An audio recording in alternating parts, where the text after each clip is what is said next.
In this module, we will take a break from the mask and get to know who we are more in depth.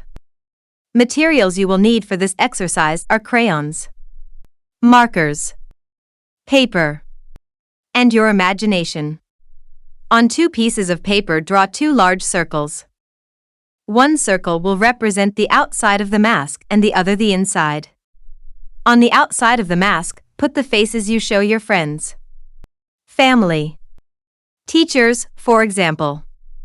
You can show these behaviors any way you like, with pictures, poetry, colors, words, slogans, phrases, etc.